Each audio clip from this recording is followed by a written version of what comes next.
What's up, everybody, and how are we on this Sunday evening? Welcome to the Late Night Agenda, my table-topping friends. Yep, I'm going to keep bragging about it. Not going to stop, sorry. I'm feeling one of those moods today where I think we need to celebrate this team. Do you know what I mean? We'll have a quick recap over yesterday's game. We'll look ahead to some other stuff coming up as well. Little bits and pieces in the news. We'll talk about Manchester United and Sheffield United's really entertaining game, in all fairness, today in the Premier League. Whatever you think about the quality of it, we'll go through that in detail. It was a good afternoon's football. To watch 3-3, it was an entertaining game. How the hell are we all feeling tonight? Welcome in. I am your host, Craig. I'm not sure if I've said that already, but as always, you're very welcome along to tonight's show. This is your show, though. Let me know what you want to talk about, ladies and gents, and we will keep it coming. There's some VAR stuff I want to go through as well, and we'll have a laugh at Manchester United just because. I mean, what I find funny about the whole thing is the decision for Manchester United to concede that goal, VAR not to rule out that goal. A lot of people on social media, Manchester United fans, seem to believe it's Liverpool's fault somehow, because apparently we control VAR somehow. I don't know how we do it.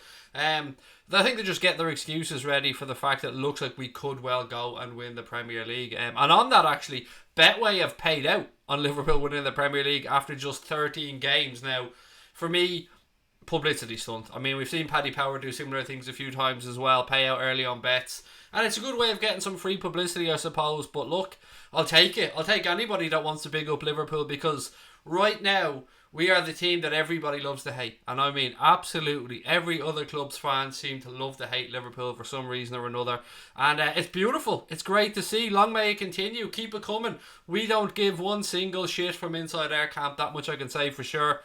How are we, Subi? Welcome, Roberto. Everybody else coming in. Ella, Harry, Grog, Lewis, Patrick, Dan, Papandu, Uga Fan 1126, and everybody else that's in the chat. How are we all doing? Craig, have a shave. You look 50. Bitch, have you looked at the fucking thing? I am clean shaven, motherfucker. Telling me to have a shave. Look, there couldn't be any more shaving. Any more shaving, mate. I'm taking the skin off. So you need to have a look before you start putting in your smart arse comments, dickhead. Ollie conceded a late goals at Patrick Silk. Yeah, look, that game had everything today, didn't it? You had Sheffield United coming out of the traps absolutely on fire, going 2-0 up. Half time, come out second half, United have a good 10-15 minute spell, put themselves 3-2 up, and we're all thinking, shit, fair play. I actually went on social media and said, fair play to United, you got to give them credit for turning that around. And then Sheffield United, fair play to them, they have the bottle to go up the other end and get an equaliser. United fans fuming, a lot of them wanted it ruled out. Honestly, hand on heart, there was nothing wrong with that goal.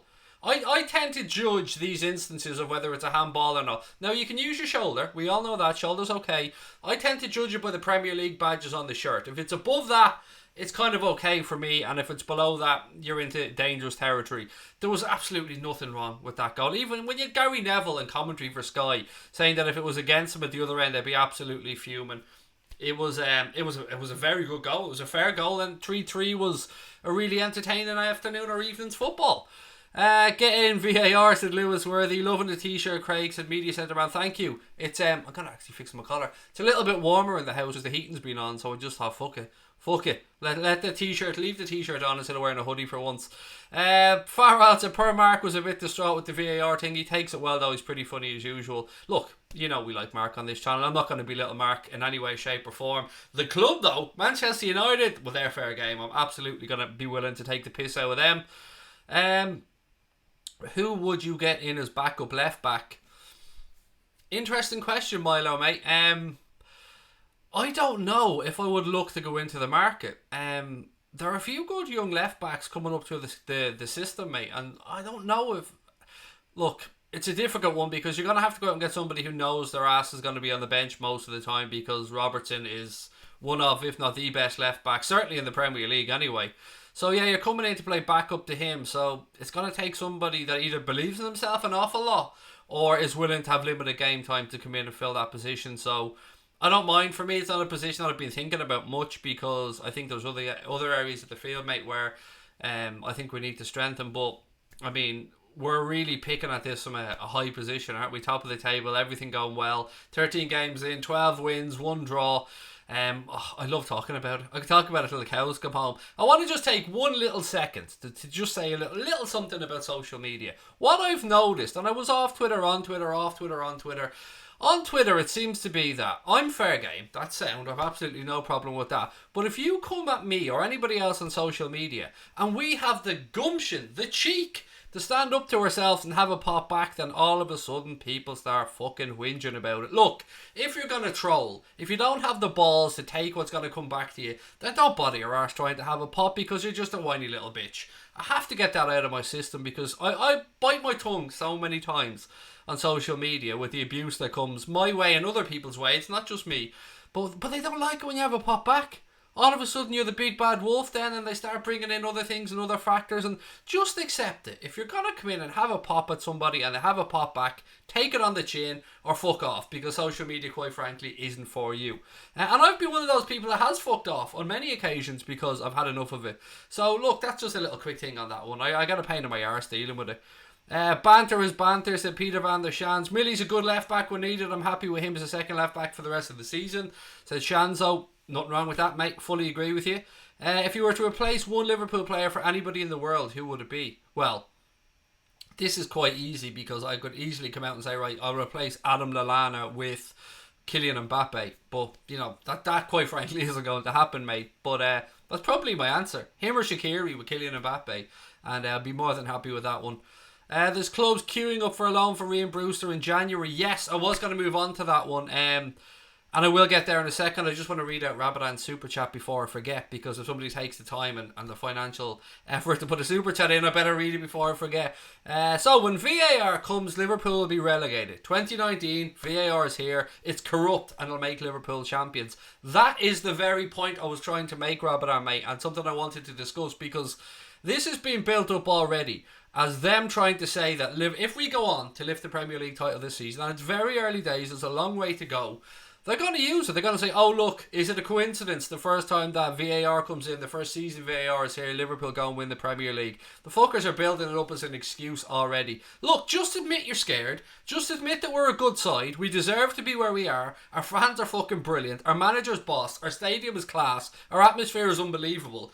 And just accept it. It's okay. We've had to sit through it for many years. We had to look at Manchester United dominating domestically for many years. We've had to look at Manchester City winning a lot of trophies. But what did we do? We went about our own business, kept supporting our football team, had a bit of banter along the way. And the fact that this whole thing is here, they're trying to point out that Liverpool are going to win the Premier League because there's some mad fucking conspiracy that we want to win it. Get a grip. Now, let's bring some facts into this conversation. I know, ladies and gentlemen, sometimes facts aren't what people want to hear, but there's something going around. I'm sure a lot of you guys have seen it on social media. And by the way, a little plug for our Twitter account. If you are on Twitter, please do go over and give us a follow at Anfield Agenda. Let me know if you're one of the regulars on here, and I will make sure to follow you back. But we're trying to get our numbers up on there as well. So if you're a Twitter person, if you're part of the Twitterati, please do go over there and give us a follow at Anfield Agenda. Anyway, back to what I was talking about. The facts that I know people don't like to bring into the conversation. So here are the facts of VAR so far this season. And I don't know what newspaper this came out of. So if anybody else does, please feel free to give it a plug or a mention, because I always try and give things credit. But this was sent to me and I genuinely don't know what paper it's from. So far in the Premier League this season, here is the table toppers of people who have had VAR decisions affecting their games. Leicester City sit top. They've had 5 overturned decisions. 4 of those decisions have been in their favour. And that's okay. I'm not in any way suggesting that Leicester are or aren't getting favourable decisions of VAR. These are just facts that are out there. So Leicester have the most. They've had 5 decisions affecting their games. 4 of those have gone in their favour. Southampton have had 5 overturned decisions in their game. Also, 4 of them in their favour. Crystal Palace have had 3 overturned decisions in their game.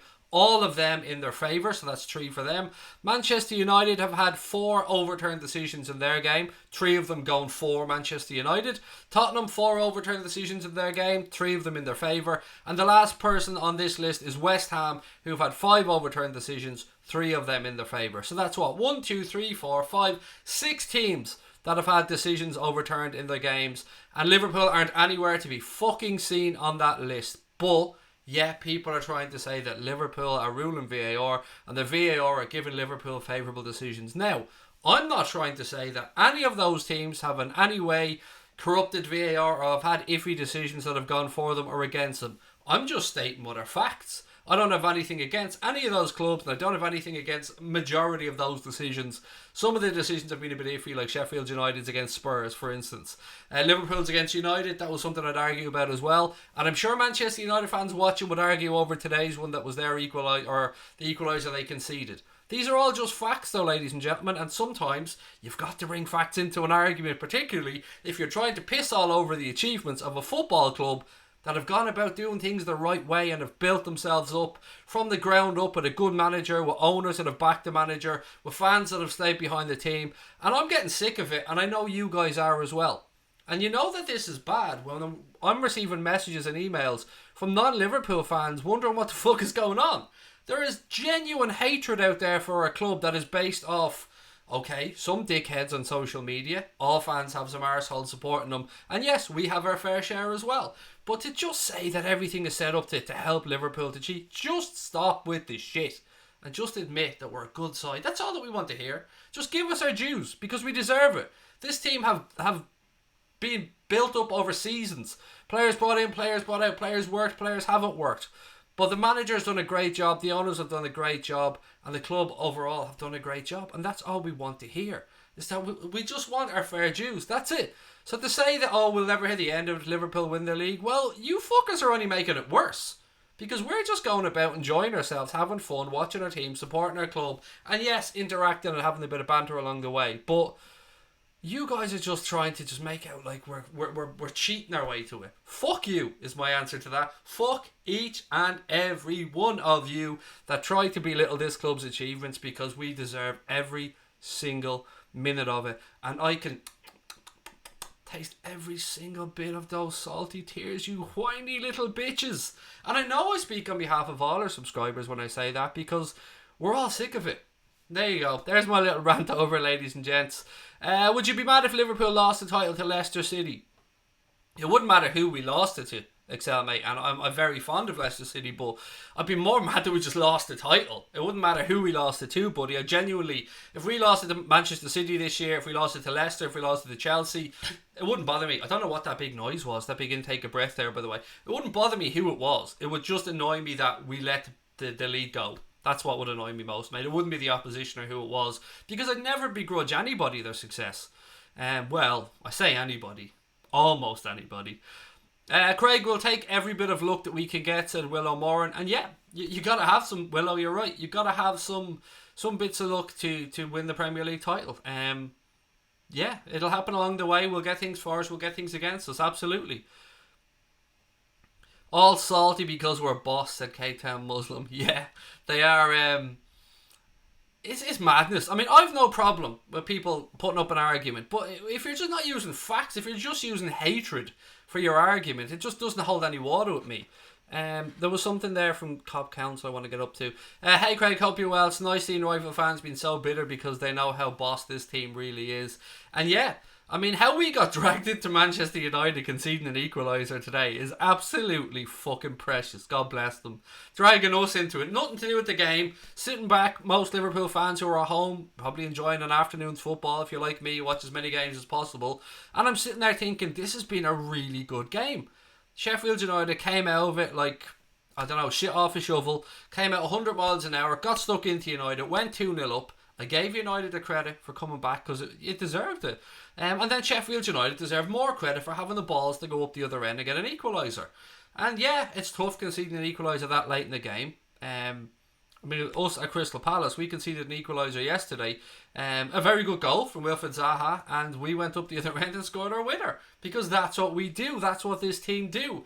And you can try and blame everybody else for that, but the fact of the matter is that this group of players under Jurgen Norbert Klopp do not know how to drop points. The only points we've dropped this season in the Premier League so far have been against Manchester United in what was probably their best performance of the season, with a referee making what I would consider a bit of an iffy decision for United's goal. Now, I don't want to take anything away from the build-up to the goal. It was only the foul on Origi. Everything after that was fair play to United. But I still think, and I will never be convinced otherwise, that Origi wasn't fouled on the halfway line. He fucking was. But, that being with it, you got to roll with the punches. We got to point out that game. And we've won the other 12. So isn't life tickety fucking boo, ladies and gentlemen? LFC are the best and people need to accept that we're the best now, said Shanzo. Agree. Great win on your bet, Craig's a domestic butler. Thank you. Yeah, it was nice. It was nice to get a little win for a change. Look, it was only 150 something quid, mate, but a win's a win. You take it.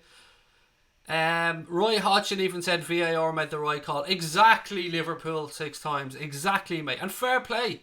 Fair play to Hodgson coming out after the game yesterday. He was disappointed, clearly. He thought that was their best performance of the season, as did some of the Crystal Palace players. And we said this during the game yesterday. Crystal Palace put up a great performance yesterday, and a draw probably wouldn't have been an unfair result.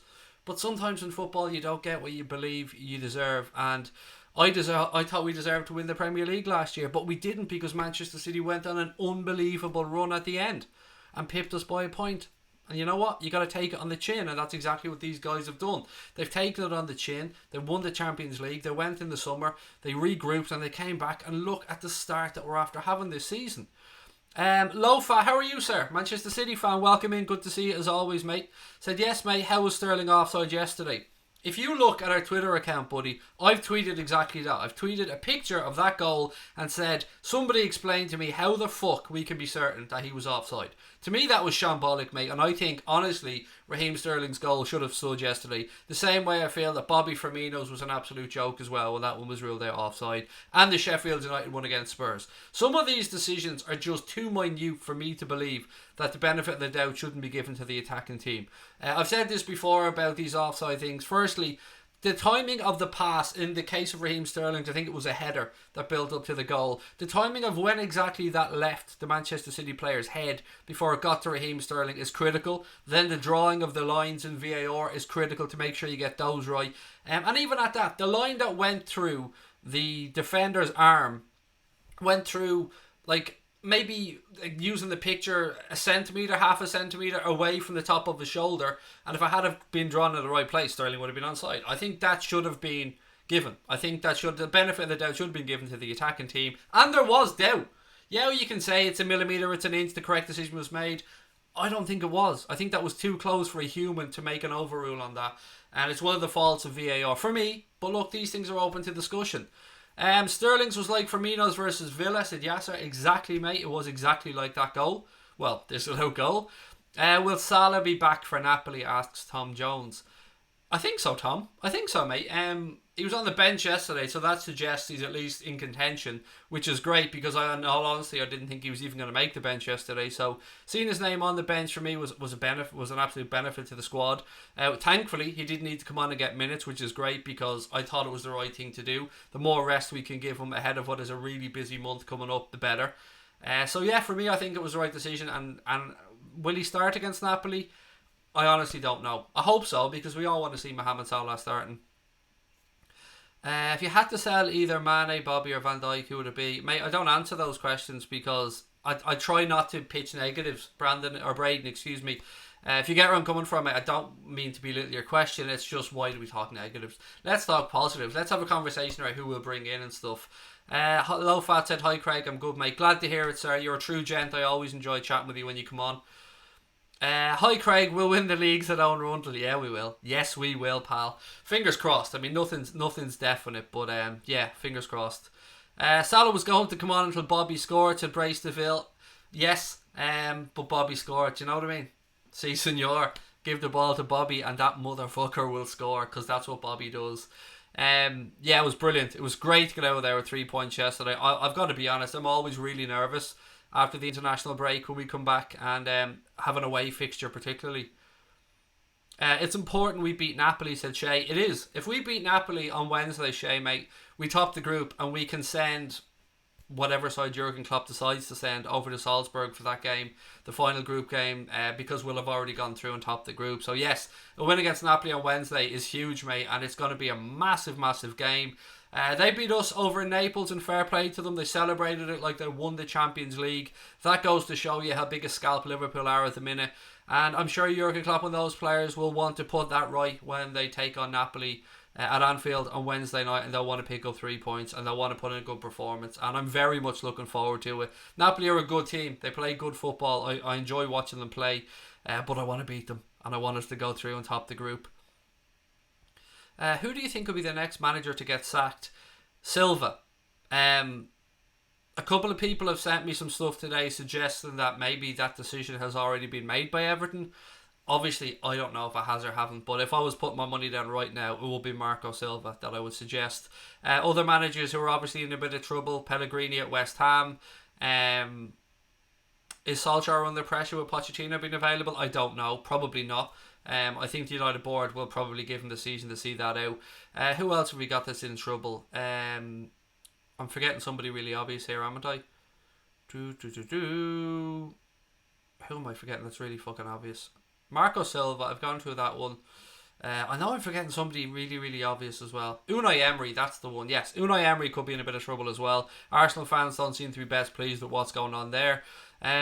And look, I don't want to belittle other clubs. I mean, nobody. If you're a supporter, you don't want to be talking about sacking your manager because it's a sure sign that your club's not doing well. So Brian Morrissey said, did you see the Sancho story? Yes, yes, yes, and yes, mate. I have it in my list of things to talk about. And I will get there in a couple of minutes. And if I forget, Brian, please remind me to go on to it because there is some news around Jadon Sancho that I wanted to bring up a little bit later on in the stream. Right, what else we got? Oh, I'm not sure if many of you guys seen this last night, but the Copa Libertadores final took place between River Plate and Flamengo, and it was a really, really mad game of football. Flamengo won it 2-1 with two late goals from Gabriel Barbosa, who you might remember. I think he played for Inter Milan at one point, went back to Brazil for Flamengo, and they won by 2-1. River Plate went 1-0 up in the first half, were a dominant side throughout most of the game, and then a mad last 5 or 6 minutes of the game seen the Flamengo scored two late goals, and they will be on the other half of the draw in the World Club Cup. I actually have the draw for the World Club Cup here, and thank you because a load of you guys sent it to me, and I really do appreciate that. So let me just pull it up here and we'll go through it in a bit more detail.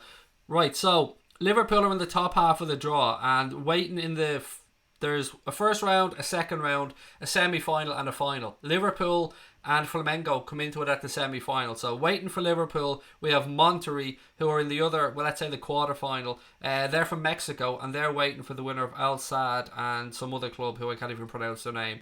So it's looking like Liverpool will probably play Flamengo in the final if they both get through. Yeah, I mean, both clubs' favourites. Flamengo manager has been he's already been trying to belittle Liverpool's Champions League achievements by saying that he was at the game and that yesterday's game was a much higher technical standard with a better crowd, blah blah blah. Look, let's see what happens at the World Club Cup. We know it's taking place next month. We know Liverpool, it's a bit of a headache for us because we have the League Cup's quarterfinal? League Cup quarterfinal against Aston Villa as well to put out a team for 24 hours later after the semi-final. But look, it will be interesting. We now know who our potential final appointments would be, or opponents would be in that competition. You never want to look past a team, and we have a semi-final to play first, but you should be winning that semi-final, and then it makes for a very intriguing final against Flamengo if both sides get through. I think we'll beat them, but the heat could play a factor, the travel could play a factor, and look, you never know. We're just going to have to wait and see. But I want us to win that competition so badly, ladies and gentlemen. As you know, it's a competition that Liverpool Football Club have never won. And if we do go on to lift the World Club Cup next month, we will be the first English club to consecutively hold the World Club Cup, the Champions League and the Super Cup. It's never been done by an English club before. So fingers crossed we can do that next month. But you never want to count your chickens before they're hatched. Flamengo are going to be formidable opponents if we shall beat them in the final. But yeah, I'm looking forward to it. I see a few people were asking how I was able to watch it last night. People might not have been aware. I think we said it on a stream. It was actually on BBC Two. They don't usually show much of the South American football, but they did show it last night. It was on BBC Two at 7:45 last night, and it was nice to sit back and watch it. That sexy ass golden badge, William, exactly. I want that badge on the shirt. It would look very, very nice. Every time I see Real Madrid wearing it right now, I'm thinking, you're just minding that for us, bitches. We'll be taking that badge pretty soon. We're not getting beat by a club named after a pink bird, said Dan. Now be respectful, mate. I actually think River Plate would have been more difficult opponents because their pressing style, they were right up in Flamengo's face yesterday, full of energy. And from what I've seen, and I'm only basing this off yesterday's games because I haven't watched much of either of them, to be honest with you, it looked like River Plate would have been more difficult opponents for us because of that pressing and the fact that they would just go, go, go. Flamengo seemed to be a little bit better technically, but you know, they came through in the end, and fair play to them. It was a really entertaining game. What else we got? Is there one thing I respect Manchester City is the Aguero moment. Yeah, look, if you're a fan of Manchester City, that Aguero moment where he scored that goal, QPR it was against, wasn't it? You'll never forget that. And why would you? It's a moment that changed your club's history in many ways. And yeah, that'll be forever intrinsically linked with Manchester City, that moment. And you know, I'm a football fan, and these moments are what we live for as football fans. Whatever my thoughts are about Manchester City, that was a memorable moment in the Premier League, and one that went around the world and probably helped the Premier League to become what is the best league in the world. What else have we got? Would you rather win the Champions League 3 times in a row or the Premier League? See, the thing is, Liverpool for the win. I just want Liverpool to win the Premier League once. Just once. After that, give me European Cups till they're coming out of our ears, mate, because there's something sexy about old big ears, isn't there? But you can't go 30 years. Like a club like Liverpool, we can't continue to go not having won the top division of English football.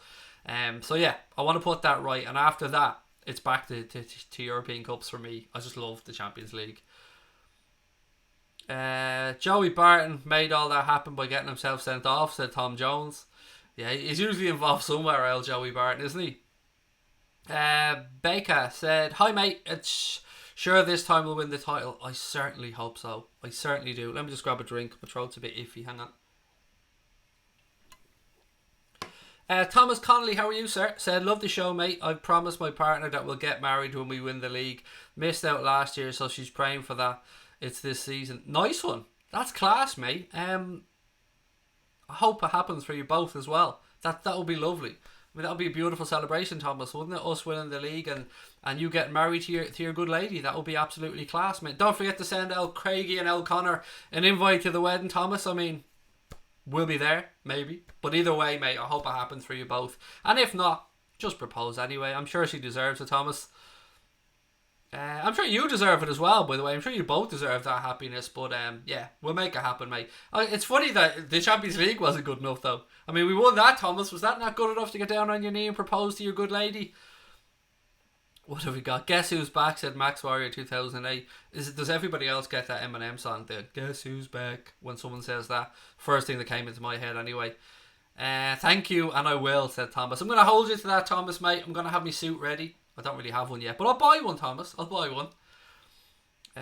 What's your best Liverpool chant? The Fields of Anfield Road for me own, just because of a personal thing that it's based off the Fields of Athenry, as you know, probably. And the Fields of Athenry was wrote by a guy called Pete St. John, who is a friend of my father-in-law. So yeah, it's a bit of a family connection there. So for that one. Radical Gambino. I always love reading out your name, pal. It is one of the fucking coolest names on here. So Craig, what do you think about the way Liverpool play football style-wise? Yeah, we've definitely evolved, I think it's fair to say, over the past couple of years, mate. When Klopp first came in, it was all about the gegenpress, getting up in people's faces, and just pressuring them into faults and to mistakes at times. Now we're a little bit more clever in that press. Defensively, I'm a bit more worried lately. I don't know what's going on here, particularly from set pieces. But you know what? It's really hard to be critical when you haven't lost a game yet in the Premier League this season. But you're right, everything isn't perfect. And our style has been interesting, I think, to say the least. But we're getting the job done, mate. And we've played beautiful football over the years and not gotten the job done. So I think it's just about getting over the line this year. However we fall over that finish line, I don't care as long as we get over it. The Dugout Football Channel, how are you, Douglas, said Pep wants Trent Alexander-Arnold for 100 million according to Cod Offside. Look, I let everybody make their own decisions on websites, but any website that puts out there that Pep wants Trent and that there's absolutely any fucking chance whatsoever of Manchester City getting Trent Alexander-Arnold, a born and bred Scouser, a man who already has a mural of himself up on the way to Anfield, there isn't a chance in hell of that happening. There isn't a figure that would make that happen. Trent Alexander-Arnold is Scoused through and will go on, hopefully, to captain this football club someday and win an ungodly amount of trophies, all going well. Dan said Trent is another Stevie. He's here for the long run. Fully agree with you, Dan, mate. Love the fact that we're playing bad and have that many this many points, said John. I wouldn't say we're playing bad, mate, but we're definitely not playing to the best of our ability. I think we can all agree on that one. Pep Guardiola came out with something during, I think it was maybe yesterday, to say that Manchester he thinks Manchester City are getting back to the levels that they were at last season. And look, he's got to say these right things. He's got to G up his players, and he's got to try and believe that they can overhaul the 9 point gap to us. And I'd want my manager saying nothing else, but I think we're a different animal as well, and I think these guys have just proved that they're serious this season. And not that they weren't last season. I mean, 97 points is ridiculous, but look, people are going to try everything to get in our heads. People are going to try everything to freak out Liverpool and Liverpool's fans. As I said at the start of the stream, people are already throwing VAR around, saying that that's going to be the reason that they win the league. We can use facts in these arguments, ladies and gentlemen, like we did earlier on. Liverpool haven't benefited more from VAR than any other fucking team this season. There's something there from Boya I wanted to catch up on. Caught Offside was the same website who said Vardy signed for Arsenal in the summer. Well, there you go. As I said, I'll leave everybody to make their own opinion on certain sites. I'm not here to belittle other websites. The Cop Council said he's the scouser in our team. He ain't going anywhere. No, he's not, mate. Absolutely not. Santosh, how are you, sir? Said, hi, Craig. How about loaning Brewster and bringing Werner or Haaland in the summer? Brewster needs first team football and we need a good striker. That leads me on rather nicely, mate, to what Brian Morrissey was talking about earlier on, and the Ree and Brewster stuff, along with perhaps bringing in a player. So let me kill those two birds with one stone. Firstly, there is talk about Ree and Brewster potentially going out on loan in January. The first I heard about this was in the past couple of days, where there was a link with him and Crystal Palace. Those links have now moved on a little bit, and other websites or other media outlets are starting to talk about a potential loan move for Ian Brewster as well. Aston Villa have been another club that have been brought into the mix, and then there's two championship clubs that I've seen linked in Leeds and Swansea. It's a difficult one, this. I'm a massive fan of Ian. I believe that he will go on to be an absolute superstar. I've said it many, many times. But I do also agree that it's difficult to find time to give him a chance. Jurgen Klopp believes in him. I've no doubt about that. We as fans, I think, mainly believe in him as well. Now, I can't speak for everybody, of course. It's a very, very, very difficult one. If he is to go out on loan, I would rather it just be a short-term loan, which I believe it would be, maybe till the end of the season. Will that affect us bringing somebody in? No, I don't think so. Not in January anyway. I mean, maybe there'll be a recall clause there if we have to start picking up a load of injuries and we need to bring Rian back. First and foremost, if Rian was to go out on loan, you want to make sure he plays football. And there shouldn't be a shortage of clubs looking to bring in somebody of his talents. I mean, the guy is a great young up-and-coming footballer. So, firstly, it's about getting Rian a club where he's going to play football if he's going to go out on loan. Football that is stylistically similar to what Liverpool play, I think, would be important as well. And I don't know what to make on this one. I absolutely respect whatever decision Jurgen Klopp makes on Rian Brewster, but I'm in no doubt that he has a future at this football club. None whatsoever. And now, moving on to players potentially coming in, and something that Brian spoke about as well earlier on with the stuff around Jadon Sancho. There has been some stuff on Jadon Sancho. David Ornstein of The Athletic states that Jadon Sancho feels humiliated and scapegoated, by Borussia Dortmund. It comes after the player was criticised for returning late from international duty and was also substituted after just 36 minutes of Borussia Dortmund's 4-0 loss to Bayern Munich recently as well. Look, it's no secret that us and a number of other clubs have been linked with Jadon Sancho, and perhaps this is the start of Jadon Sancho. I won't say trying to force his way out of Borussia Dortmund, but at least letting it be known that he wants to move on. I don't think that will happen till the summer, although if he really throws his toys out of the pram and kicks up a fuss, maybe a move could be sorted out for him in January to wherever that might be. I don't know if we're going to sign Jadon Sancho. I believe we have an interest in Jadon Sancho, like any other top player that could potentially be available in Europe. We should be looking at them. Sancho is eminently more affordable than the likes of Kylian Mbappe and stuff. The figure being bandied about was about €140 million by Borussia Dortmund. Well, at least I think that comes from Borussia Dortmund, because the article I read suggested that they believe he's worth similar money to Dembele, who they moved on to Barcelona. Okay, so what have we got? Ajax, Brian said. What's that in regards to? That might suit Brewster. Yes, but would the league give him enough challenge, I wonder? I don't know. I mean, I'm really interested to see what you guys think about this as well. Rian may go to Germany, said Media Centre Man. Doug suggests maybe Norwich. Didn't call offside say Fabinho was guaranteed to be a United player. There was a few, to be fair. I think there was a few linking Fabinho to United before he came to Liverpool. If you look on YouTube, there's plenty of welcome to Manchester United videos for Fabinho. I think Brewster should go to the Championship. It's more physical and tougher. Tammy Abraham and Mason Mount came from there, and look at them. That's a good point, Tom. They are two players who dropped down to the Championship and flourished and came back up, and as you said, are putting in great performances now. How good is Sancho? Asked Kevin Cook. There's a lot of potential there, mate. My worry about Jadon Sancho is a similar worry of the one I had about Ousmane Dembele when we were linked with him. It's his attitude. Now, there's been a couple of occasions I think he's had run-ins at Dortmund, and I think he's been late for training before. I spoke about the fact that he was late back from international duty, and he was dropped, and at one point I think he was sent down to play for and train with the underage squad.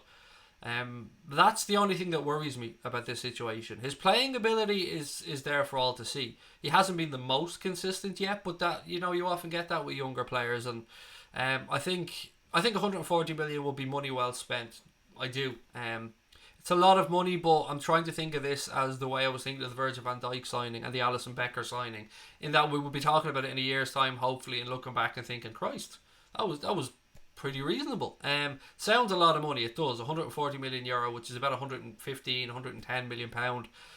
For somebody of his age, is a lot of money, but football is batshit crazy at this moment in time, and if you want to build a squad capable of challenging on all fronts, and sometimes you got to put your hand in your pocket. There are always bargains to be found, like Andy Robertson. There are always players to come up to the youth system, like Trent Alexander-Arnold as well. But sometimes, if Klopp wants somebody, it's been shown now. If he wants players, we aren't afraid as a club to put our hand in our pocket and pay for what Klopp wants. Which team would you love to see the Reds demolish the most? United. It's always United. If I'm being honest about it, I'd love to see us batter United at Anfield. Because for me, it's always going to be United and Everton. They're the two fixtures I look out for every season when they come out. I think our most difficult game of the season that we've left, hand on heart here, I think will be at the King Power against Leicester. I mean, even before Leicester became as good as they are this season, I was always really nervous about going to the King Power because they always seem to be up for a game against us. That's going to be a massive game on Boxing Day, by the way, and the one I'm most nervous about over the whole Christmas period, actually. Thilo28 said, just check the transfer market. Coaches don't have a worth. What would be the market worth of Klopp? Wow, I don't know, mate. I've often kind of pondered around that, because you hear sometimes about coaches, maybe, if somebody wanted to come in and take a coach out of a club, that there's something in the contract that states this amount of compensation would have to be paid. I honestly don't know. It's a tough one. You'd be opening up a whole other can of worms, wouldn't you, if you start bringing in transfer fees for managers on a regular basis. I don't know. It is an interesting one. It is one of the only industries in the world, though, where a manager can continuously fail and walk into another job. You wouldn't really see that in any other free market in the world, where somebody could just continuously fail at a job and keep getting rewarded with payouts and massive contracts. I'm talking here about the old brigade, where we had the days of Sam Allardyce. Who else was there back in those days? In Sam Allardyce, you had Alan Pardew. Going back even further, then you had, who was your man that managed Charlton for years? Christ almighty, I always forget these things when I go on stream. Even the David Moyes thing. Not so much with David Moyes, to be fair, but some managers just kept getting sacked and sacked and sacked and back and back and back. What was the guy that managed Charlton's name? It was Alan Curbishley, wasn't it? Yes, Alan Curbishley. 1 billion, reckons 40-year-old Virgil. 1 billion. I want myself to do that whole $1 billion thing. Couldn't help myself, sorry. Do you own any retro Liverpool shirts? Said B Barnes United. I do, mate. I'm a massive fan of Tree Retro and Score Draw, and I buy a lot of products from them. And I have some retro shirts. I've got a candy one, which isn't actually from Score Draw or Tree Retro. I also have the 2005 Champions League one. But yes, I do love them, mate. And that's who I would advise anybody. If you're going to go look for a retro shirt, Tree Retro and Score Draw, would be my first stop anyway. Oh, Pulis is definitely on that list, Stephen Booker. Yes, Tony Pulis has to be on that list of the merry-go-round managers. Would it be nice if we call Harry Wilson back? I think he's ready for us. I don't personally think he's ready, Bobby. I'd like to leave him where he is for the season and see how he gets on. It's been a bright start from at Bournemouth. Yeah, I'd leave him for the time being for his own development, if nothing else. It's very early days. I mean, it's only November now. There's a long way to go in the season. I understand where you're coming from, and I love the fact that you want him to succeed, mate, and you want him at the club. That's great, and that's what we want from fans. But I don't know. Personally, I'd leave him be. That's just my own opinion on it, but I absolutely respect yours as well. Craig, City have got first refusal on Sancho. That doesn't mean anything, though, to be fair, Mark. I mean, the player would have to agree to it. And I don't know Jadon Sancho, and I have no idea if he'd want to go back to Manchester City or not. Nor do I have any idea if Manchester City are interested in Sancho or not. But I wouldn't look into that too much because a lot of things would have to fall into place for him for that move to happen or for them to be able to trigger that. But thank you, I didn't know that, Mark. Thank you for letting me know. Steve Bruce, yeah, that's another one, Stephen. You're nailing them here, pal, one after another. Let me just move this mic away. I feel like it's a little bit loud. Mark Hughes, yeah, you're on a roll here, buddy. Definitely on a roll. Brian said definitely Bruce and McLaren. Yeah, McLaren was another one. Remember when he went to Holland and he went full on Joey Barton and he started speaking with a Dutch twang even though he was speaking in English? Oh, do you know what? I'm slagging him about that, but I'd probably end up doing something similar. Caden said, our Liverpool love egg. Love you, Craig, mate. Love you too, pal. Thank you. Although love egg is it's a little bit different. I mean, there actually is a product called the Love Egg. I'm sure you know that. But I'll take it, mate. I'll take any little compliment I can get. Thank you. Right, what else have we got? Hear me out here, Craig. Loan Brewster to Leicester because they have City twice. That could help us win the league and help Leicester get top four. I actually think, strangely enough, Leicester would be a really good option. I don't think it is an option. But, I mean, if you said to me Ryan Brewster was going on loan to Leicester, I would be happy enough with that. I think Leicester are a club that has a manager that certainly knows how to work with young footballers and a crowd that I think will get behind them as well. Yes, I can see the kind of crossover there, like Leicester are second place in the Premier League right now and then closest to Liverpool. But that being said, if we're looking at this purely from the developmental aspect of a young footballer, then I think Leicester would be a decent idea. Would you let Brewster go on loan to a Premier League side for the rest of the season? We just spoke about it a little bit earlier on, nice day, mate. It's a tough call, but I can see the arguments for or against it, and thankfully it's a Jurgen Klopp decision. Would I let him go on loan? Yes, probably, because I think he'll succeed, and I'd like to see him given that opportunity to progress. I think just to get more minutes in the Premier League under his belt, whether it's a successful spell or not, just to get that experience. Am I doing a stream for Joshua Ruiz? I haven't decided yet, is the honest answer, mate. I don't know. I'll be watching it for sure. It's the same day as the Manchester Derby as well, I believe. The Anthony Joshua Andy Ruiz rematch, or Andy Ruiz Anthony Joshua, seeing as Ruiz is now the champ. What did you think of United today, and also do you think that Ollie can still improve this team as United FC? You can't but give United credit, mate, for the way that they came back from 2-0 down today and very quickly turned it round with some really good attacking football. Yeah, you can say Sheffield United went to sleep, but that didn't stop. United still had to go and capitalise. So I give United tremendous credit today, and I did on the Twitter account as well, for coming back from 2 down to lead 3-2. Just the same as I give Sheffield United credit for having the balls to go up the other end then and get an equaliser. I thought it was a really entertaining game of football. Do I think Ollie can improve United? No. I genuinely don't, mate. I hope he stays there because for the reasons that I'm saying, I don't think he can. I don't understand why on earth he was given that job. He's not qualified enough. I mean, yeah, you've got the link to Manchester United, of course. He's a former player, massively loved by the fans. I get it. But if we're looking at this from a cold, hard perspective, and you've got to take emotion out of football at times as much as it's hard to do so, I don't think Ole Gunnar Solskjær should be anywhere near managing a club the size of Manchester United, even with the fact that United are in a bit of a mess at the minute. I also do agree with a lot of what Mark says about Ed Woodward having a lot to answer for as well with Manchester United, and he does. But the fact of the matter is, right now, Manchester United don't seem to be progressing, to me anyway, from the outside. And I hope they keep him there. I mean, I'd be much more worried if I woke up tomorrow morning and heard that Mauricio Pochettino, for instance, was the new manager of Manchester United. That would worry me, because I believe that he could absolutely oversee a rebuild there. Even though Pochettino has won nothing as well. And I think Solskjær has won the league title with Mould, if I'm correct there. I just don't think he's good enough as a manager. I think he's tactically naive.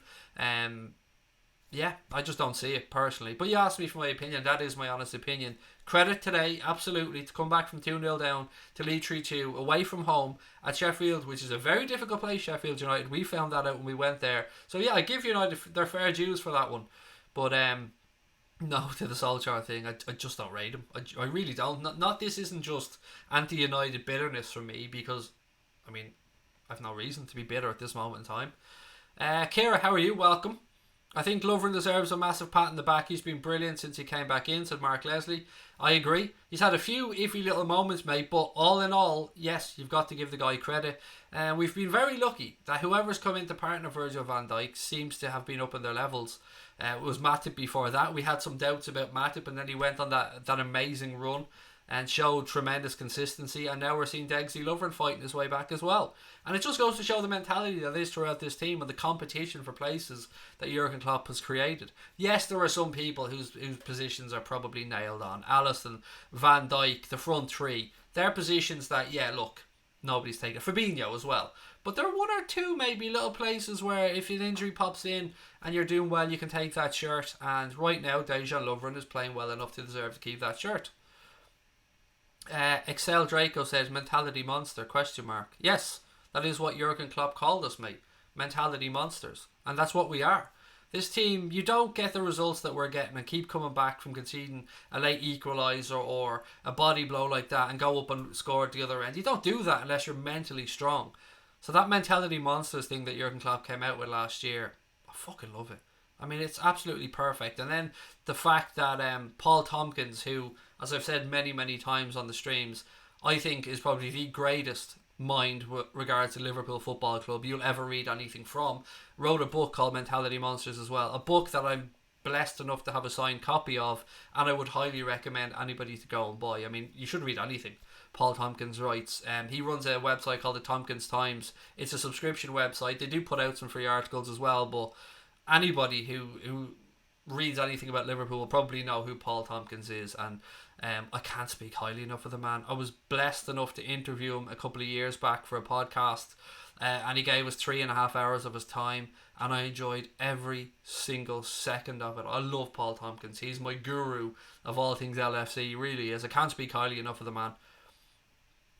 What have we got? Liverpool, top of the league. Liverpool, top of the league. Go on, Robbo. Get in there, pal. What would you rather in the summer window? Sancho or Werner? This is difficult, Luke, because you're looking at like 100. Well, no, for turning this into pounds, you're probably looking at like £80 million in the difference for those two signings. So yeah, it's really difficult. I would be happy with either one, if I'm being honest with you. I've tried to push aside the financial aspect of it and just think of who I'd want to come in and improve the first team. Probably, I think Jadon Sancho just a little bit, because I love attacking wide players, particularly young. I won't say arrogant, but I will say arrogant, but I mean that in a complimentary way, like Kylian Mbappe style football. Like, you see this with young, hungry forwards like that they just get the ball down and run at defenders, and I love watching that. So probably go with Sancho, but I mean, it's hard to argue against Timo Werner when you bring the finances into it and know that he potentially has a 30 million quid buyout clause in that contract that he signed with Leipzig. Would I call Pep a fraud? Absolutely not. No, how could I? How could you call... Look, there's a couple of arguments around Pep Guardiola. You can call him a checkbook manager, but somebody has to come in and manage these big clubs. Somebody has to come in and manage the clubs with deep pockets. So would I call him a fraud? No, absolutely not. Pep Guardiola is a fantastic manager. He really is. Will his time at Manchester City and perhaps Bayern Munich be tainted if he doesn't win a Champions League? Probably yes, a little bit, but just a little bit. But he does dominate domestically wherever he goes, and we will take the piss and we will say that he's obsessed with Liverpool, but I always try to give you my honest opinions on here, and I rate Pep Guardiola extremely highly as a manager. Craig, everyone's going well so far, 12 wins from 13. Soon we'll be keeping clean sheets. That's the only thing, isn't it, Anthony, mate? The only thing is, I don't know how you guys are feeling, but I'm starting to feel that little nervousness on set pieces again when we're defending. And yeah, it would be nice to start keeping clean sheets, absolutely. Who did the best, Shankly, Paisley or Dalglish? Well, Paisley, if you're just looking at it from a trophy perspective, mate, he's been the most successful manager.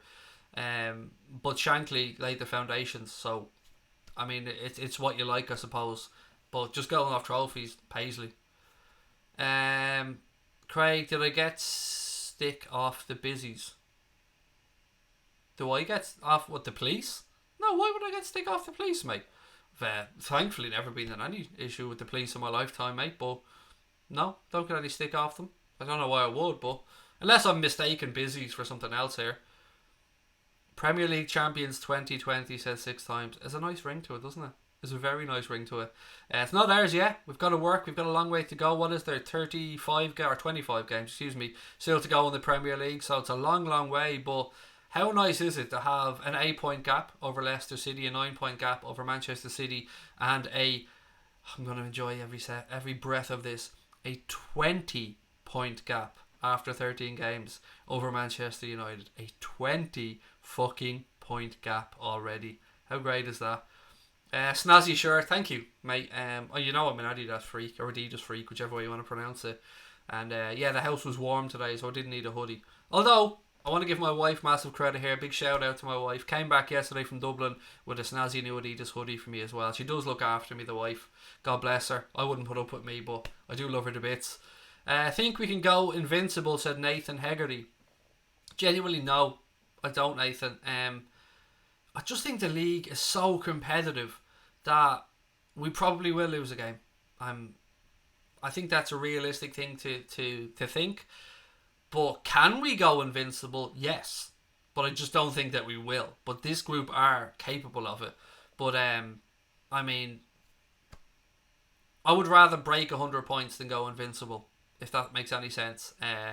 For me, that Manchester City achievement of breaking 100 points is more impressive than Arsenal's unbeaten season. But look, everybody will have their own arguments about this, and I'm just giving you my opinion on it. Jake said, what about the bitter toffees calling us Liverpool? Well, they have a lot to be worried about right now, Jake, don't they, mate? Their club's a shit show. The manager doesn't have a fucking clue what he's at. The fans have turned on the manager. They have their whole new Bramley Apple pie in the sky stadium to worry about financing that, getting platinum permission for that and building that. They should be just worrying about themselves, mate. They can call us Liverpool all they want. I gave you the facts earlier on. We're not even in the top 6 when it comes to clubs that have benefited from VAR decisions so far. So it's just pettiness. It's just exactly as you said, Jake, mate. It's bitterness from their part, and fuck them. What else have we got? The only thing that winds me up about Klopp, if I'm honest, is he doesn't make subs early enough when things are going wrong, but I fully back him. Yeah, I mean, I agree with you on that, Carl. Sometimes I'm shouting at the screen as well for him to make a substitution. I remember Klopp saying before that he likes to let players work things out on the pitch and leave it as late as possible before making the changes, because he likes them to use those opportunities where things aren't going right as a learning curve. But I think that, you know, he's progressed enough with this squad that they probably will have learned a lot of what they can learn in these positions. But I understand where you're coming from. Do you think 90 quid is a waste on a pair of shoes? No, and I'm saying this as somebody who recently just spent 87 quid on a pair of Nike Air trainers, mate. So no, I don't. If you look after them, but I mean, yeah, each to their own. If 90 quid is something that you can spend, mate, without it impacting your life, then go do it. I was in a position recently where I had a few extra quid, and myself and my wife treated ourselves to some nice trainers, and yeah, and it didn't impact on us financially. So if that's the case, mate, look after yourself, treat yourself, why not? It is Christmas after all, mate. If you can't buy yourself a nice pair of trainers right now, or a pair of shoes right now, then when can you? Would I take Vinicius Jr.? Yeah. And I remember Klopp speaking highly of him as well a while back. Do you remember the Klopp out trolls where they were, There was a few. Yeah, there was a few, mate. And football can be fickle, and us as football fans can be fickle, and I absolutely include myself in that as well, but not the wanting Klopp out thing. That's never been me. But there are people who you're just never going to please, and unfortunately, those usually with the least to say speak the loudest. One player you take from United, asked Niall Borman. I like Marcus Rashford. I think there's a lot to work with there, and I think Anthony Martial is good as well. Daniel James, a little bit too early to say. He looks like he needs to cut out the fucking jumping on the ground stuff, but he looks like a good footballer. I think Martial or Rashford, one of those two, if I was to pick one. Would I take Rashford over Origi? He scored more goals than Aubameyang, Salah and Lacazette, and he's England's second top scorer. And would I call Origi a legend? Yes, to the calling Origi a legend. I mean, yeah, look, yes, but not. How do I phrase this? What am I looking for here? He's a legend, but not in the same sense as of Steven Gerrard and Kenny Dalglish. What he did against Everton, the late goals that he scored for us, the goal in the Champions League final, the goals against Barcelona, yes, that makes Divock Origi a bit of a legend with Liverpool fans. Would I take Rashford over Origi? No. You know I wouldn't. And it's because I like Divock. And I like the belief he's shown in himself on the club. He could have walked for free. But he signed a new contract with the football club. And I see something in Origi. Now, I'm not at this point saying Origi's a better player than Rashford. I'm just saying I like Origi at the club, and I believe in Divock Origi. I've just complimented Marcus Rashford a minute ago, said he's a good player. But no, I keep Divock because I love him. And I love the fact that he's a big game player. And I love the little pep in his step that he has this season. He seems to have upped his game. He seems to be full of belief. He's a cult hero. That's exactly the phrase, Nicholas, mate. Yes, and Sean as well. He is a cult hero. He's a cult legend. And for that reason, I want him here. Just like I was a massive fan of Lucas Leiva at the time as well, when there were many people who just didn't like the guy. I always loved his battling qualities and the way he kept playing the game with a smile on his face and didn't give up. And I like that in Origi as well. What have we got? People seem to forget that Origi is yet to hit his prime. He's a few years away from it, yeah, absolutely. I mean, what, a forward like him, 27, 28 maybe when he's hitting his prime, so a few years to go, yeah, a bit of development to go in Divock. And fingers crossed, we see the best of Divock Origi at Liverpool Football Club. Where am I from? Now I live in Wexford, but I was born and raised in Dublin, Davy. Carl, talk to you soon, mate. Take care. What have we got? If I ever have kids, one of the bedtime stories I'll tell them is of the great Divock against Everton, Newcastle and Barca. Yes, and absolutely yes, Harry. I'm still like a big child waiting for my Christmas jumper to arrive, the one that I bought from the Redmen TV shop. I spoke about it many times on the streams as well. Divock Origi scoring against Everton. Merry Christmas, or last Christmas. I can't wait for it to arrive. You'll see me wearing it as soon as it comes. Shay said Divock would be better than Rashford. Rashford and Martial are only in the United team, or are only in the team because United are gash, said Stephen Booker. Remember the scenes at Anfield, Liverpool 4, Barcelona 0. Never, ever, ever will forget that night, mate. Never. I'm so pleased that I was able to be on here and to share it with everybody. I mean, Liverpool, we had 160-something thousand people watching that stream. It was amazing. Absolutely amazing. And it was all the more so because, as I keep saying, we didn't have Bobby, we didn't have Mo, and Andy Robertson went off at half-time because of that shitty little tackle from Suarez.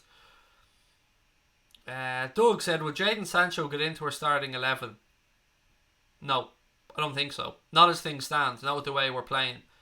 We'd have to be dropping Firmino maybe back, pushing somebody else through the centre, or a little tweak of system. But if we're playing as we play right now, no, I don't think he does get into our starting 11, mate, if I'm being honest. But that doesn't mean he won't in the future.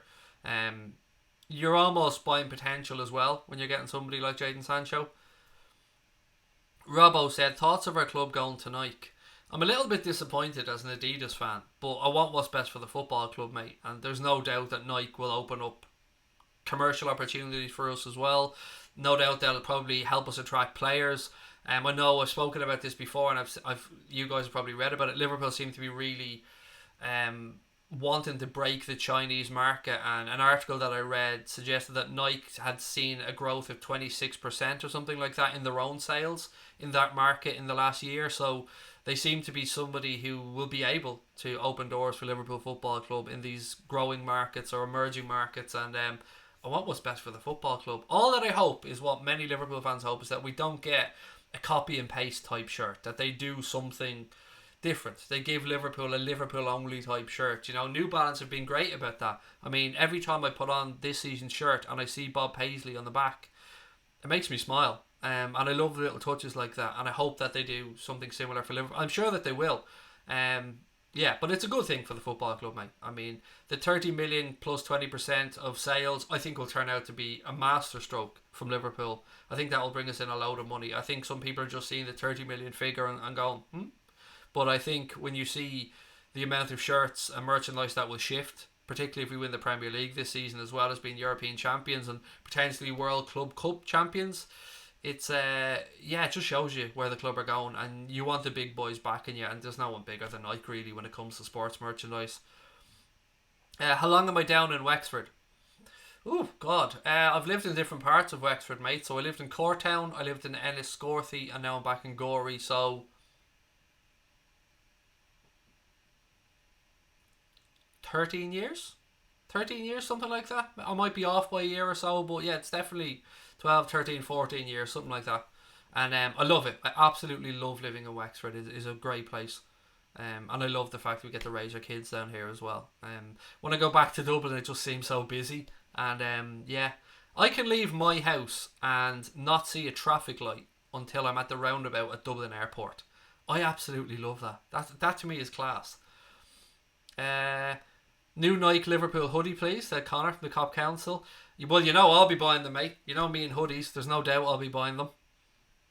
The mighty Liverpool said, Bobby is so good. No one sees it because he helps the team every game, gives 100% all the time. He makes Salah and Mane stand out so much. Yeah, I love Bobby. He's my favourite player, mate. You're probably sick of hearing me saying that on the streams, but everything you've said there is right. His hard work and graft and guile and brilliance at times allows the other guys to flourish. And sometimes that goes a bit unnoticed, particularly by opposition fans, who I think still underrate quite how good Bobby is. United FC said, in my opinion, I believe if Rashford played for Barca, City, Liverpool, he'd be amazing. Especially imagine Rashford, Salah, Mane in the front three, which shows Rashford just needs a role model at the club. Look, it's difficult when we start playing the hypothetical games, mate, but he's a good footballer. There's no doubt in that. I do rate Marcus Rashford. I'm not going to sit here and say otherwise. I think he is a good footballer. Quite what level he'll end up at, I don't know. I guess only time will tell.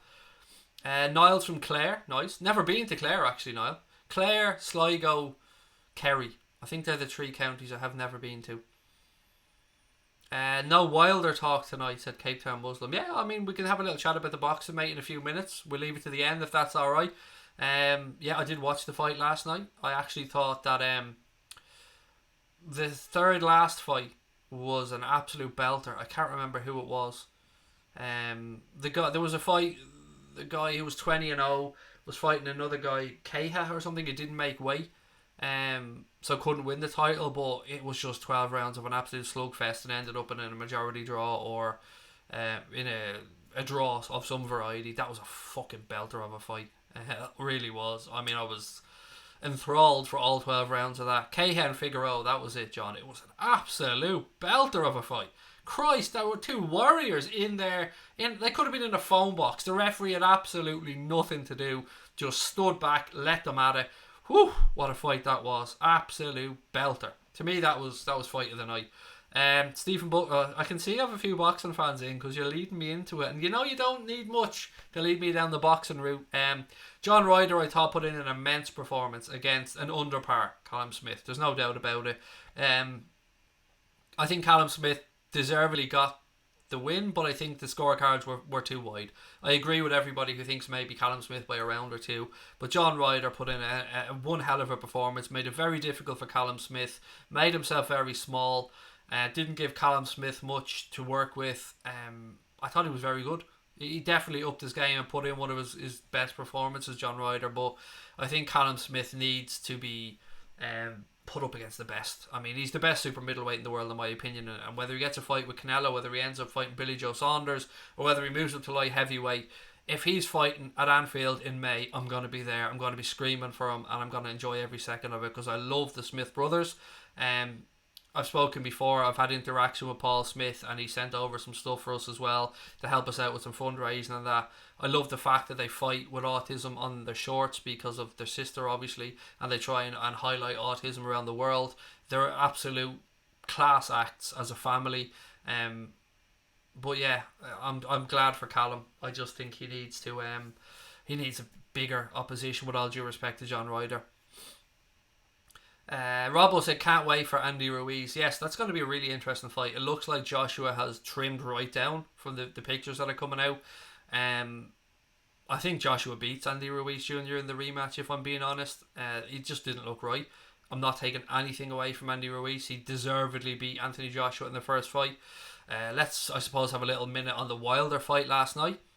That was a really, really good performance from Luis Ortiz, who nullified a lot of Deontay Wilder's attributes for almost 7 rounds of that fight. But what we know about Deontay Wilder is he's not the most technically gifted boxer in the world. He can look awkward at times. He can be out of fights and look like he's fucked. But Deontay Wilder has one punch power. Deontay Wilder can knock anybody out with one punch. And a right hand straight through the middle yesterday, and that was all she wrote for Luis Ortiz. And Deontay Wilder has freakish power. Freakish. So once he carries that power, he's going to be a threat in any fight. He was outboxed by Tyson Fury for most of that fight, but we seen in the 12th round that he has hands of stone almost. So yeah, the heavyweight division right now is crazy good. You've got Deontay Wilder, you've got Tyson Fury, you've got Anthony Joshua, you've got Andy Ruiz Jr., you've got Alexander Usyk, who's after going up to heavyweight as well, Dillian White. Chisora is always an interesting fight as well. You've got Parker. It's a really good division, and that's before you start moving in to talk about the likes of Povetkin and stuff like that as well.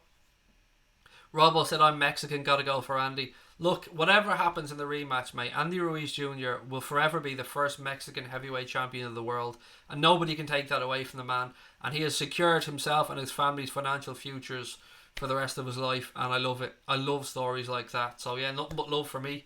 I never begrudge anybody their victories, and he went in there, took his shot, and won the titles. What can you say? Thoughts on Shaqiri? Right, get back to Liverpool. I'm not Sheridan Shaqiri's biggest fan. I believe he is a good impact player for Liverpool Football Club, but I don't think he'll ever be a regular starter. Doesn't mean I don't want him here. Just means that for me, he's just an impact player. You can't question the thought process behind going to buy him at 13 million because of that relegation clause in his Stoke contract.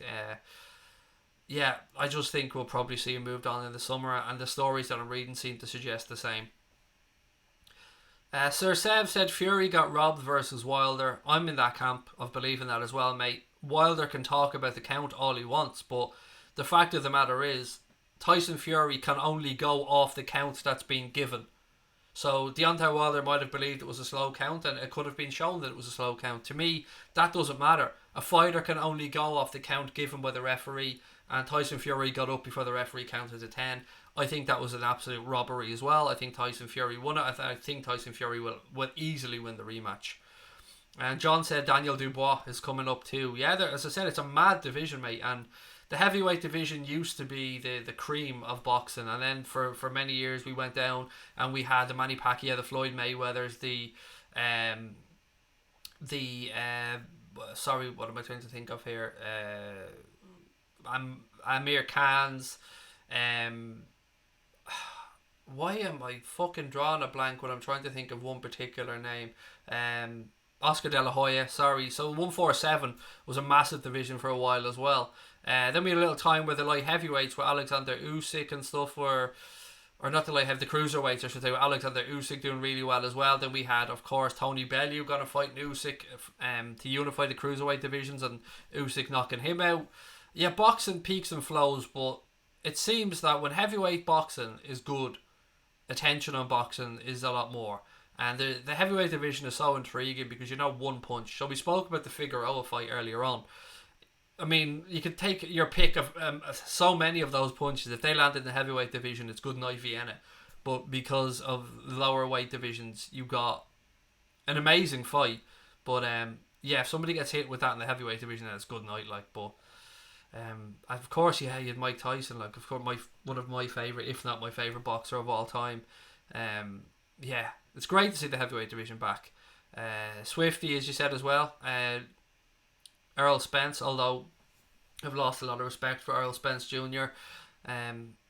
Obviously because of what happened outside the ring and his drink driving and his car crash. Yeah, as a boxer though, class, quality. Right. Should I ask me Bjor out? God, that is a really brave word right there, mate. I mean, a lot of people won't know what you mean by Bjor, but I absolutely do. And yeah, of course, always, you gotta ask, mate. You don't ask, you don't get. Did you hear Dortmund have entered the race for Pochettino? No, I didn't, but it will be interesting. Although Munich are the ones who clearly need a manager, so yeah, it will be interesting.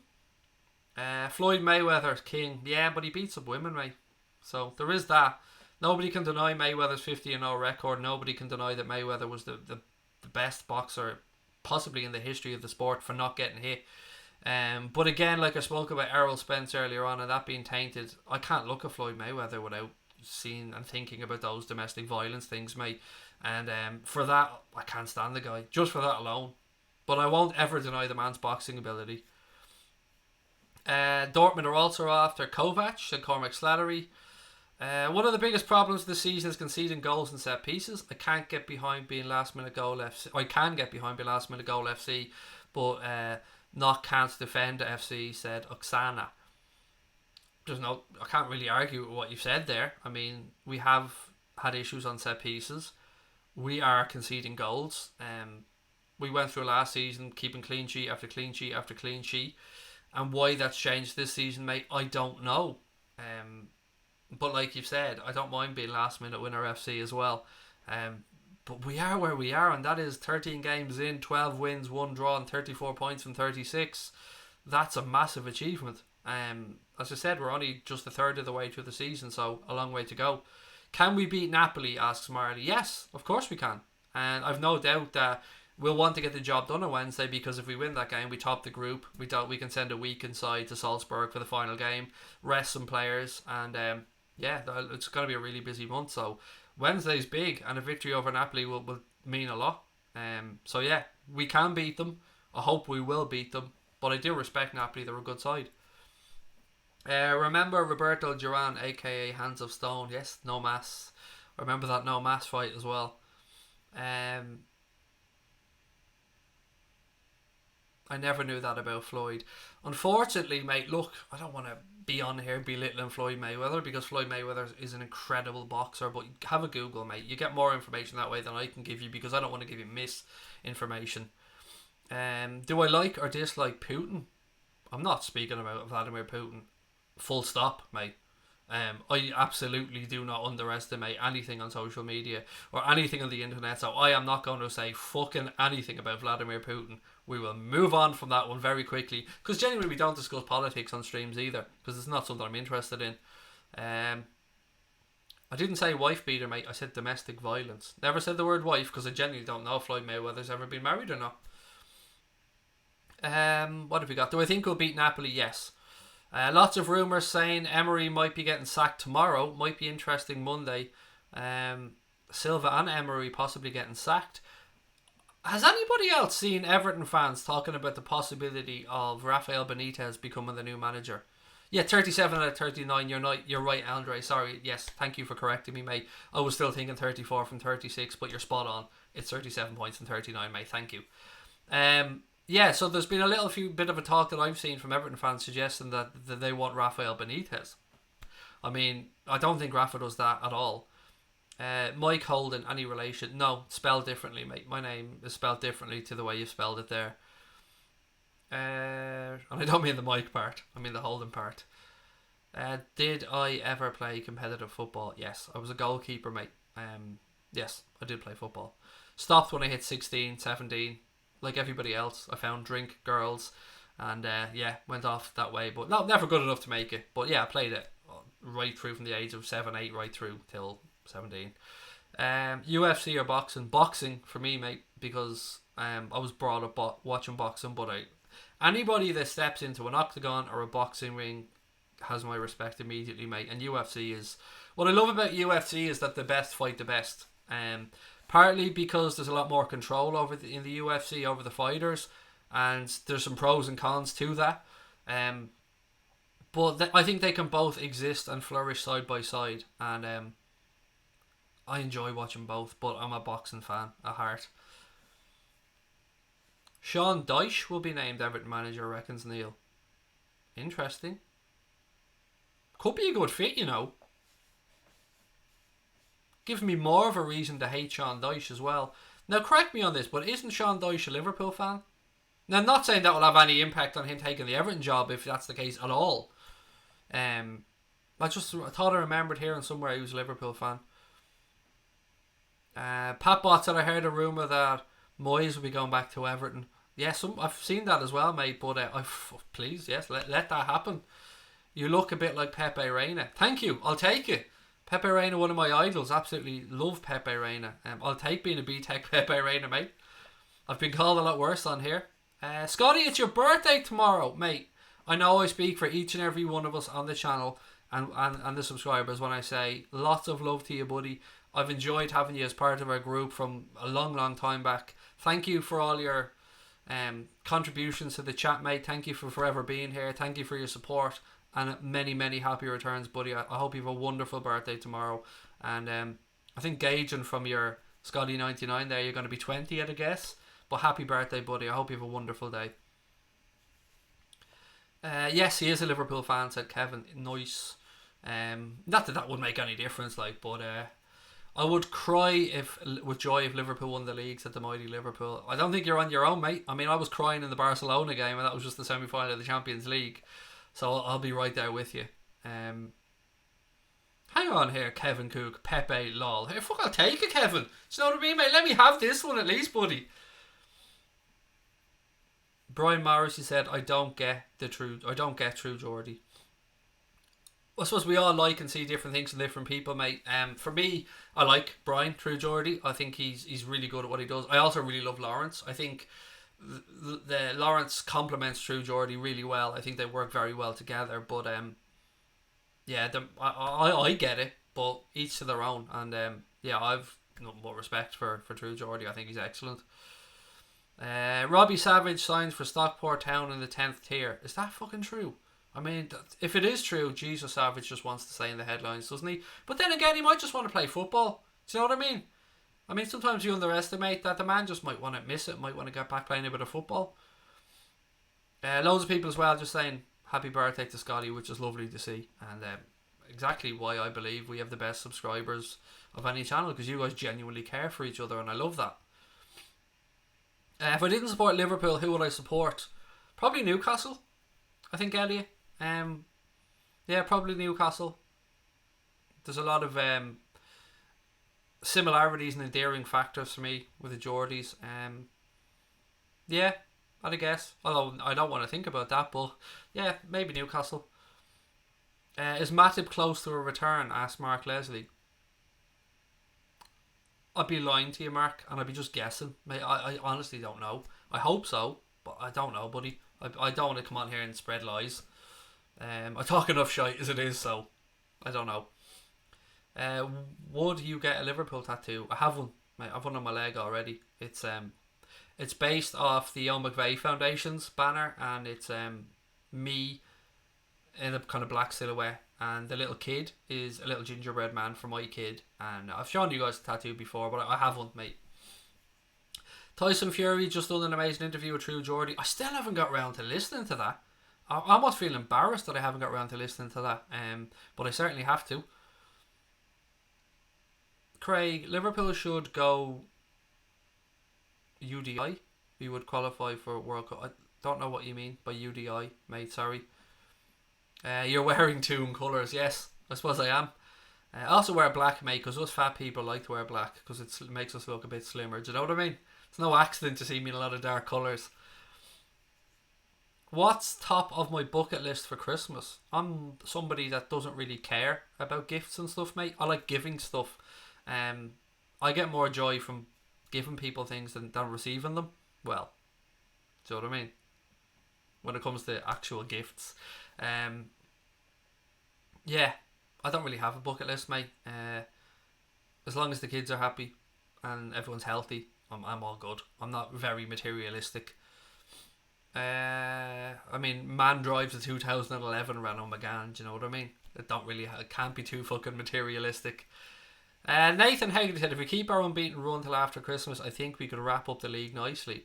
Well, I'm heading over in April, hopefully, to the Villa game, which I think is the 11th of April. I have a feeling we could be nearly there, you know. I have a feeling we could be nearly there. Yeah, I'd love to be over there, knowing that it's nearly party time.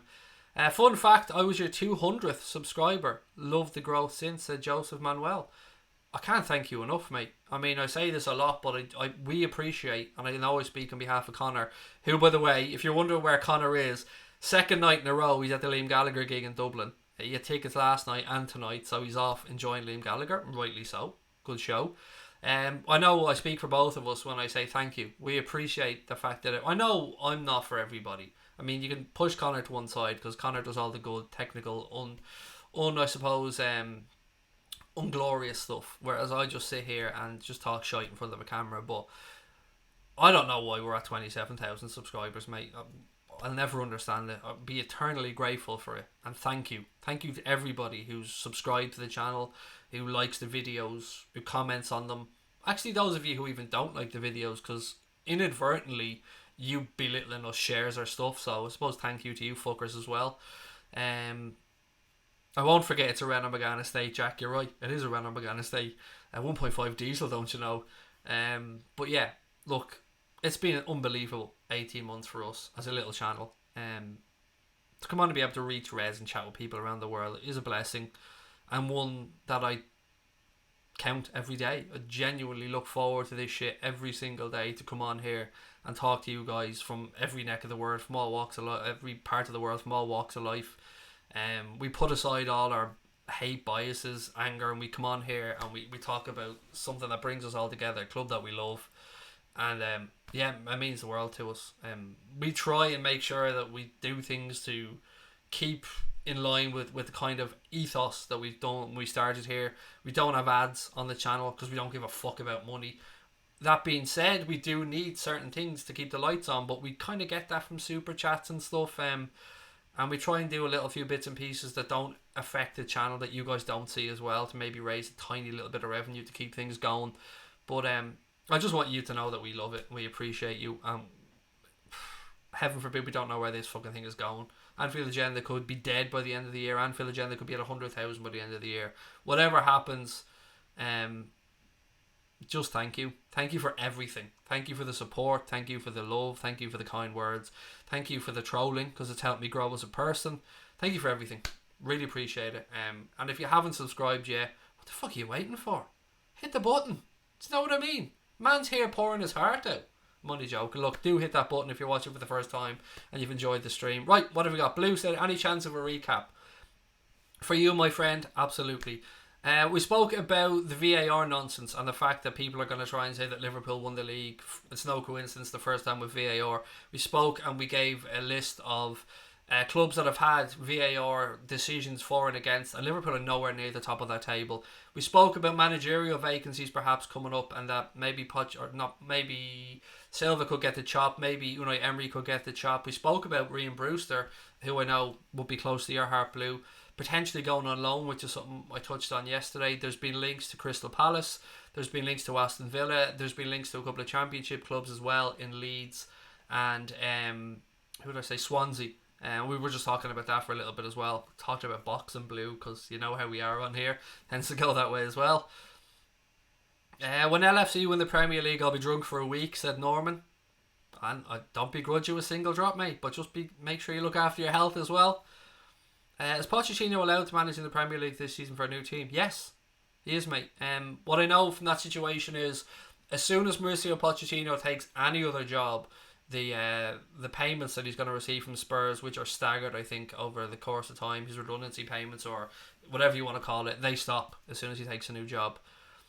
Jack said, Craig, this time next year the channel's going to have 100 million subs. It really won't, mate, but thank you. And you're going to be so rich, the Kardashians are going to be your servants, mate. Honestly, would I like to do this as a full-time job someday? Yeah, I'd be lying if I said I don't. But it's not the goal. Like, we're not setting it up to put money in the bank. But if the channel ever got to a point where it improves my life, my family's life, Connor's life, his family's life, we can employ a few people down the line, fucking great. I have plans to do stuff with the local community down here. I have plans to teach the youth clubs, to bring youth clubs in, teach them how to do podcasts and stuff like that.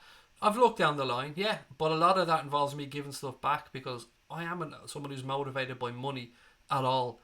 I just want to have a holiday or two each year and feed the family and have the lights on. After that, it's all just fucking noise, isn't it really? It's all just, yeah,